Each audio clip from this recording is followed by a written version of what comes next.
నేను hospital committee చైర్మన్గా చేశాను గత గవర్నమెంట్లో, తెలుగుదేశం గవర్నమెంట్లో. మరి ఈరోజు గవర్నమెంట్ మొన్న ఎలక్షన్లో మాకు అవకాశం ఉందో శాశక్తులుగా పార్టీ కోసం కష్టపడి మా యొక్క అభ్యర్థిని అత్యధిక మెజార్టీతో గెలిపించుకున్నాం.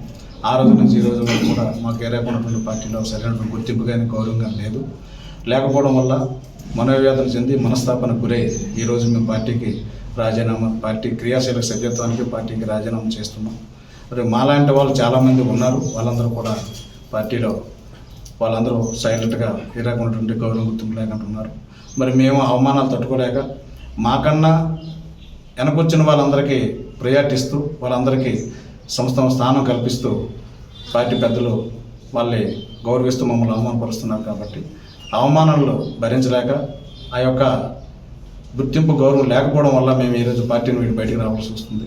కానీ మాకు పార్టీని వీడి బయటికి రావాలని లేకపోయినప్పటికీ తల్లి లాంటి పార్టీని వదిలి వెళ్ళడానికి ఇష్టం లేకపోయినప్పుడు కూడా చాలా బాధతో మాకున్నటువంటి పార్టీతో ఉన్నటువంటి పరిచయాలు కానీ పార్టీతో ఉన్న అనుబంధం కానీ ఇవన్నీ మర్చిపోలేకపోతున్నాం.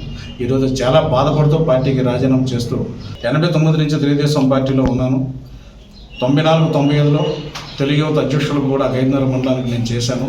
పడాల అరుణమ్మ గారు ఎమ్మెల్యే ఉన్న దగ్గర నుంచి ఆవిడ ఫాలోవర్గా ఉంటూ ఆవిడ 3 సార్లు ఎమ్మెల్యే మంత్రి ఉన్నప్పుడు కూడా ఆవిడ తను ఫాలో అయ్యి అప్పటి నుంచి కూడా తెలుగుదేశం పార్టీలో కొనసాగుతూ మధ్యలో వ్యక్తిగత కారణాల వల్ల కొంతమంది వ్యక్తుల వల్ల పార్టీకి కొద్ది రోజులు కూడా దూరంగా ఉన్నప్పటికీ కూడా మళ్ళీ తెలుగుదేశం పార్టీకి ఆ రోజు నుంచి ఈ రోజు వరకు ఓటేస్తూ సైకిల్ గుర్తు మీద ఓటేస్తూ పార్టీని నమ్ముకుని పార్టీని కనిపెట్టుకుని ఉంటూ ఈ రోజు వరకు కూడా పార్టీలో కొనసాగాము.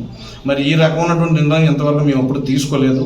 కానీ ఇప్పుడు తప్పనిసరి పరిస్థితుల్లో తీసుకోవాల్సి వచ్చింది. కాబట్టి